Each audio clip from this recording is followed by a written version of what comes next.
আওয়ামী লীগ নেতার বাড়িতে লুটপাটের ঘটনায় স্বেচ্ছাসেবক দল নেতা বহিষ্কার।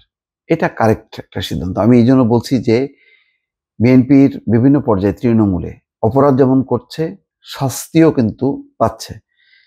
এই জিনিসটা অনেকে হাইলাইট করতে চায় না, শুধু চাঁদাবাজি করছে, দখলবাজি করছে এই বিষয়গুলো, কিন্তু অ্যাকশনটা যে প্রতিনিয়ত নেওয়া হচ্ছে এটা কিন্তু অনেকেই খেয়াল করছেন না।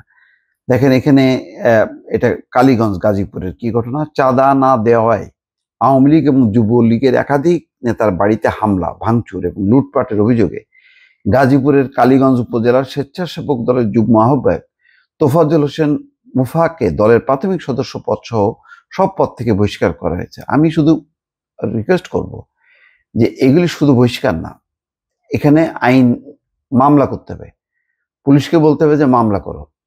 এই হচ্ছে লুটেরা, এটা শুধু বিএনপির যে ক্ষতি করছে তা না, এটা তো আইন নিজের হাতে তুলে নিচ্ছে এবং এক ধরনের মব জাস্টিস প্রতিষ্ঠা করতেছে। সুতরাং আইনগতভাবে এর বিরুদ্ধে ব্যবস্থা নেওয়া উচিত। গাজীপুর জেলা স্বেচ্ছাসেবক দলের আহ্বায়ক হাসিবুর রহমান খান মুন্না এবং সদস্য সচিব আশরাফ নেওয়াজ চৌধুরী শাওন স্বাক্ষরিত বিজ্ঞপ্তিতে তাদের বহিষ্কারের আদেশে চিঠি প্রকাশ করা হয়।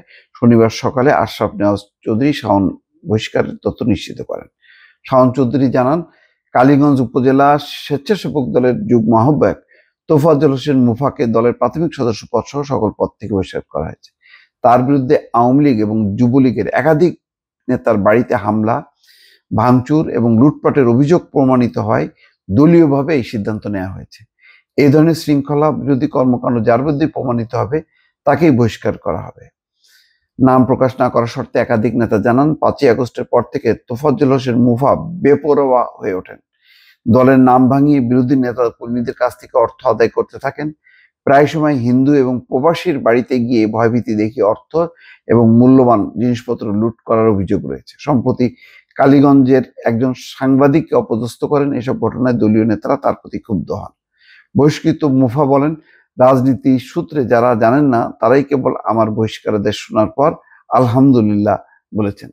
তো এখন আরেকটা ঘটনা, ওই যে জামাতের যে গাজীপুরে ইফতারে বাধা দেয়া, এই ঘটনাটাও তদন্ত করা উচিত এবং বৃহত্তর স্বার্থে, রাজনৈতিক ঐক্যের স্বার্থে এই ব্যবস্থা নেওয়া উচিত।